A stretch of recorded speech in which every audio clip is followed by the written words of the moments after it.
Hello, YouTube. It's me, John Avenger, once again, and welcome to another Movies That Are Praised or Misunderstood month. This is a movie that got a ton of praise back in 2010. This movie was a huge film when it came out. It made a lot of money. It got a lot of Academy Award nominations. And this is the film that proved that Jesse Eisenberg can act, despite what people think about it in BVS. And that is The Social Network. Yeah, look at all this praise. A brilliant film by Frank Rich, The New York Times. 4 stars, an American landmark, Peter Travers. Revolutionary, absolutely emblematic of its time and place, David Denby, The Yorker. Sensational, a once in a generation movie to even hold in the New York Times. Mammoth and exhilarating, Richard Corliss time. A remarkable rarity in contemporary filmmaking, Mark Harris, New York.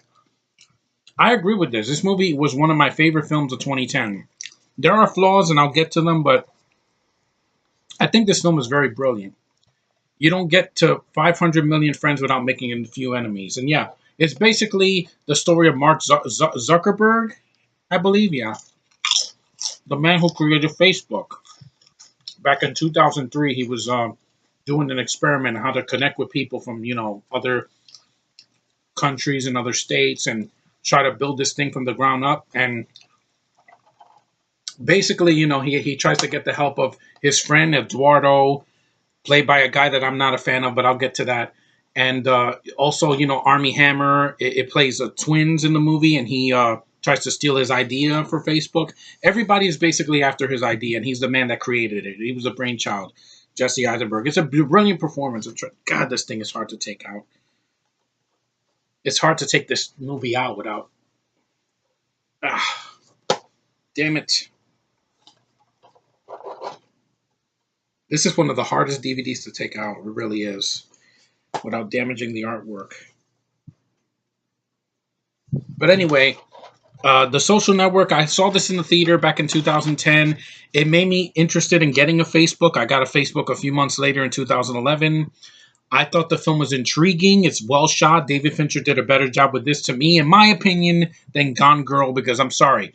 Oh, a blonde chick that kills people because she's crazy. Fuck you, Rosamund Pike. I don't buy you crazy. You're annoying and I don't like your face, but you're not crazy. You're just, I don't buy it.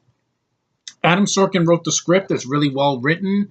The performances are top notch by most of the cast. It's 2 hours. I didn't feel it. You got a pretty decent cast. Like you got Jesse Eisenberg. This is his one of his best performances. People compare him to Michael Cera. I don't think he is Michael Cera. I think he's his own movie. He's his own movie actor, and I like his performance here. It's not like BVS where he's twitching and he's being over the top and he has pretentious dialogue. No, he does a good job playing an asshole at times, but I get him. He's a likable one. You got Justin Timberlake. He comes in the film later. He's pretty likable in the film. Like I said before, Armie Hammer, he plays two roles, which is CG, and I didn't notice that. You also have Brenda Song in a small part. You have I think Dakota Johnson makes an appearance in the movie. And yeah, that's pretty much the good people in the cast. And like I said, the film looks great. I love the premise of them creating Facebook because I'm a huge Facebook user. I've been on Facebook for 6 years. I've made a lot of friends on Facebook in those 6 years. So thank you, Social Network, for that. Now I get to the flaws. There are a couple of them. One, some of the supporting cast I did not care for. Like the girl that plays Jesse Eisenberg's girlfriend is Rooney Mara, the most boring slasher freaking actress I've ever seen. I saw clips of her in the Nightmare on Elm Street remake. She's god awful. I know my friend Josh likes her. I think she is boring to watch. She also whitewashed Tiger Lily and Pan. She's horrible. Like I cannot stand her. She's like, good luck with your video game. I'm sorry. I need a girl with some freaking energy.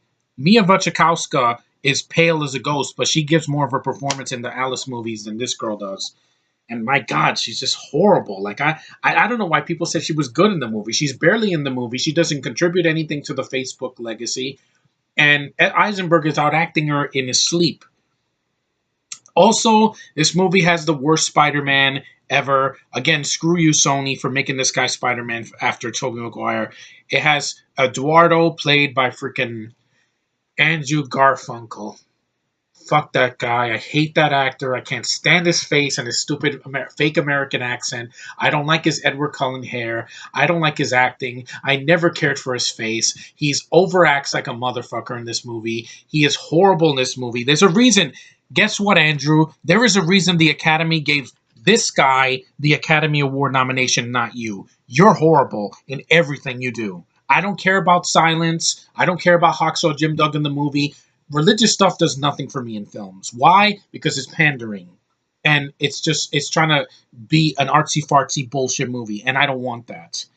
You have always been a bad actor to me. I don't like your face. I don't like your acting. I don't like your voice. I don't like your freaking screen presence. I just don't like you. I'm sorry. I already disliked this actor before I saw Amazing Spider Fake. Yeah, before I saw that movie, I saw him in this, and I had nothing to say. I was like, this guy, Brenda Song is all over this guy. I don't know what she sees in him. He's a shitty actor.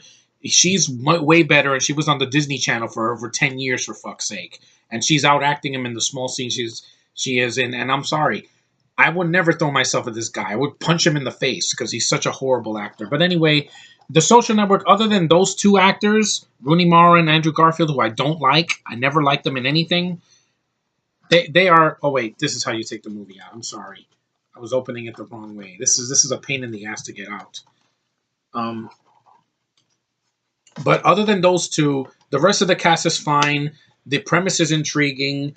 Thanks to this movie, I was interested. I told my sister Jessica, I want to get a Facebook, and that's what happened. God, this thing is a pain in the ass to open. Come on, come on. This is the worst packaging, I swear. It is. It's really terrible.